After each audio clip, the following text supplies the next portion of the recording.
Back with the Fox News Alert, the biggest story right now. Newark and Hartsfield, Jackson, Atlanta Airport resuming departures due to air traffic congestion in those areas. But right now, all other airports are grounded. We're hopeful to get them in the air in 18 minutes. The website FlightAware reporting that 3,700 flights have been delayed and grounded so far due to an FAA system outage. The Biden administration says there is no evidence of a cyber attack at this time, but the president is calling for a full investigation. No one seems to know anything. Let's bring in GOP Congressman Andy Biggs. Congressman, we didn't know we'd talk about this first, but it is the #1 story. Pete Buttigieg communicated to the president that he doesn't really know anything yet. Are you surprised the Secretary of Transportation doesn't know anything? I'm not surprised. It's unpleasant that I have to say that, but I'm not surprised that he doesn't know anything, because that's consistent with how he's handled any kind of question or issue that we've had in our transportation sector since he became secretary. But what's chilling about this today, Brian, is the fact that this is happening. It's been going on. We've known about it apparently overnight, and he has no idea what happened or how they're going to fix it and how long it's going to last. That is an enormous impact on our economy and travelers today. Look, we got word of it on the show at about 6:15, 6:20. And we started today. So if it was at 6 o'clock, you could have given people some advice, it seems.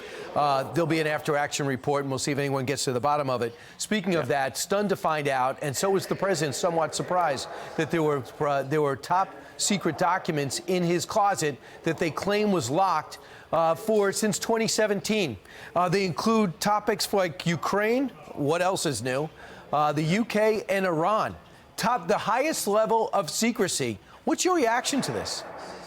Well, I'm as outraged as my colleagues are. I mean, you look at it and you say, when did they know about this? It turns out that we're finding out they knew about this in November. We're not finding out about it till January. Did they know about it prior to the election?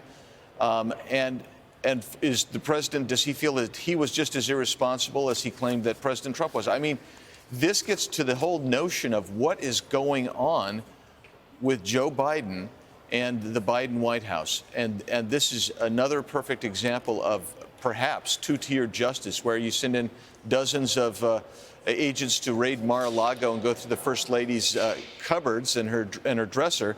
But you got Joe Biden, that he's stashing stuff that's right. Equal, and that's a problem. That is a huge problem. Congressman, how about the FBI? They just taken the word for it? Say, okay, is that all the documents you have? They didn't take the former president's word for it. I'm not saying they should raid his place, but should the FBI be in there to make sure there's all the documents? And what about his explanation? He says, my lawyers have suggested I don't ask what the documents were. What kind of lawyer would say, don't ask any questions about what documents you took? Yeah, well, First of all, the FBI should be looking at this for sure to see what all happened there. I mean, and more than that, I think you're right. I mean, but who's surprised by that? President Biden doesn't seem to know much about anything that's going on.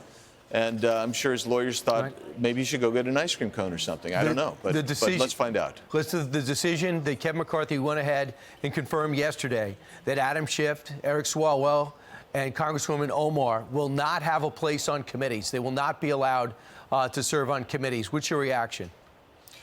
Well, I think that they definitely should be taken off those specific committees that they were on. I'm not sure that they shouldn't have any committee assignment at all, but I think that Schiff and Swalwell in particular, with the leaks that were coming out of the Intel Committee and in their past and some of their activities, it merited some kind of discipline. And here we go. It's game on. The agenda's drawn out. The infighting is over, and now it's back to work. Congressman Andy Biggs, thanks so much.